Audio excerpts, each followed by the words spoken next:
Hi, I'm Dr. Melissa West, and today's question comes to us from Carol from the membership site.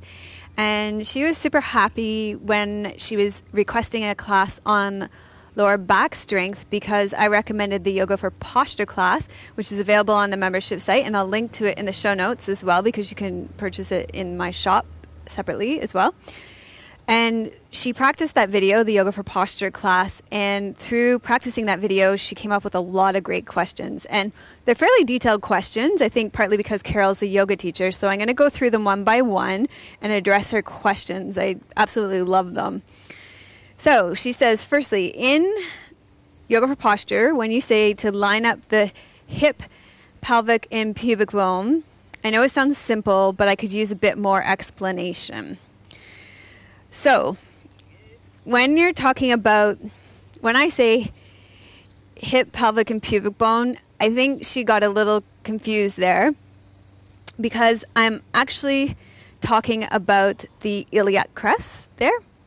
So when you feel at the top of your pelvis, you've probably seen pictures of skeletons of the pelvises. They kind of round up here. So you can feel to the top ridges here. So when I say hip bone, and then your pubic bone here, and you guys all practice at home, so you can reach down and touch your pubic bone. It's not going to be weird at home. It's those three things that want to line up. So if your pubic bone is too far forward, you lose the natural curve in your lumbar spine. And if your pubic bone is too far back, then you get an exaggerated curve in your lumbar spine. But if you have these three bones lined up, then you get the normal curve in your lumbar spine. So that was her first question. The second question was, she says, also, tucking in the tailbone is somewhat confusing as this can be taken too far.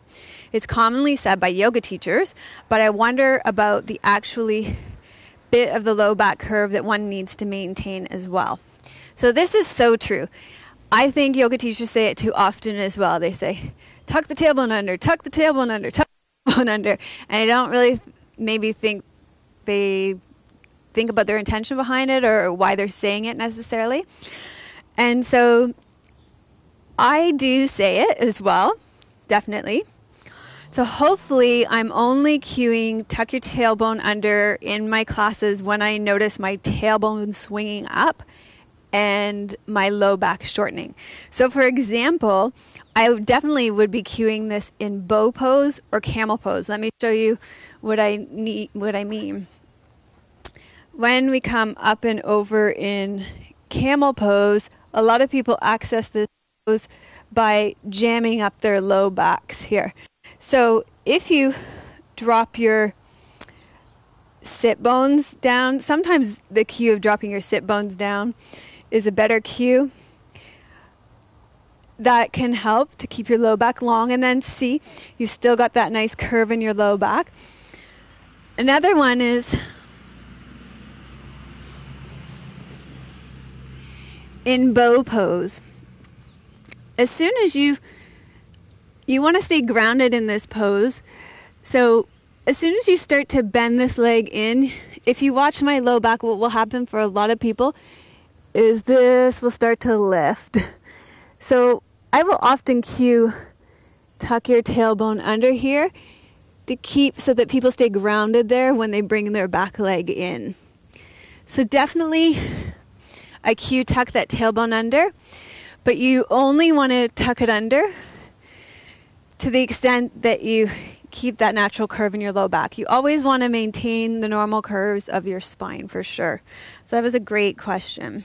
I also wanted to talk about it in plank pose because this is another place where we can see the lumbar spine really do some crazy things for people because their core strength isn't strong enough.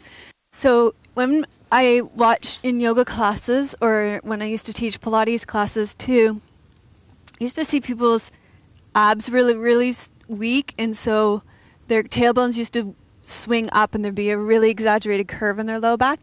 And so I will often cue tucking the tailbone under here as well so that they engage their core strength more here. Okay, so she had one more question. And this one comes from... Could you please talk about the distribution of weight in the feet? I also thought it was the four corners, but my body seems to be telling me I've leaned too far out into the ball of my foot, especially the big toe in standing poses through the year. So that rolling in. So one of the cues that I've learned in yoga that really worked well for me was to imagine the old style roller skates that had four wheels, and imagine them at the bottom of my feet, behind my toe ball joint, my baby toe ball joint, the front of my heel at the inside and the front of my heel at the outside. And imagine distributing the weight evenly through those four wheels. And that seems to have really helped me.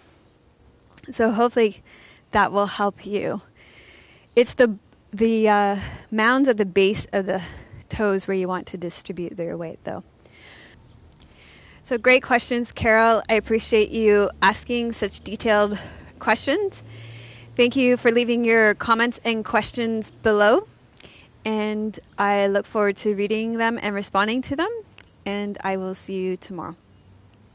Finding a great yoga class is becoming more costly and difficult. Now there's a better way to self-improvement in the privacy of your own home.